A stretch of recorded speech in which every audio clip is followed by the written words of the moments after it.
আর জানো তো সন্ধ্যাবেলার টিফিনটা বানিয়ে নিয়েছিলাম একটা অন্যরকম স্বাদের কচুরি, যেটা কিনা সোয়াবিনের কচুরি। আমরা মটরশুঁটির কচুরি, ঝিঙের কচুরি, ডালের কচুরি, মাছের কচুরি অনেক খেয়েছি। সোয়াবিনের কচুরি শুনলে কেমন একটা অবাক লাগে, তাই না?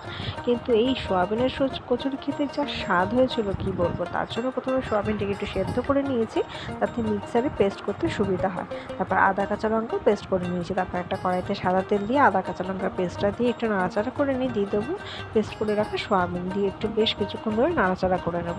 একটু লাল লাল হয়ে আসলে এর মধ্যে দেবো বেশ অনেকটা হিং, চিনি, নুন আর সামান্য একটু হলুদ। একটু ভালো করে সোয়াবিনটাকে ভালো করে নাড়াচাড়া করে নেব, সোয়াবিনের একটা গন্ধ চলে যাওয়া পর্যন্ত।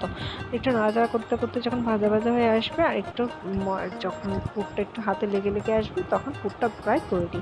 তারপর একটা বাটিতে বেশ অনেকটা ময়দা নিয়ে তার মধ্যে দিয়ে দেবো জোয়ান, চিনি, নুন আর সাদা তেল দিয়ে বেশ কিছুক্ষণ ধরে ভালো করে ময়ান দিয়ে জল দিয়ে ভালো করে ময়দাটাকে মেখে আধ ঘন্টা 1 ঘন্টার জন্য রেখে দেবো। তাতে কিন্তু ময়দার ডোটা নরম হয়। তারপর ময়দার লেচি কেটে নিয়ে তার মধ্যে সোয়াবিনের পুরটা দিয়ে চেপে চেপে ভালো করে ভরে নিয়ে সাদা তেল অল্প একটু দিয়ে ভালো করে বেলে নেব, গোল গোল করে ভালো করে বেলে নেব যাতে পুরটা বেরিয়ে না আসে। তারপর একটা কড়াই বসিয়ে নেব।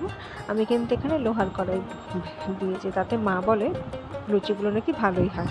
লোহার কড়াই দিয়ে ভালো করে ভেজে তুলে নেব, ব্যাস তাহলেই তৈরি হয়ে যাবে সোয়াবিনের কচুরি। বিকেলবেলা বা সন্ধ্যাবেলা বা রাতের বেলার টিফিনের সাথে এই সোয়াবিনের কচুরি আর সাদা আলুর তরকারি জাস্ট দারুণ হয়েছিল খেতে।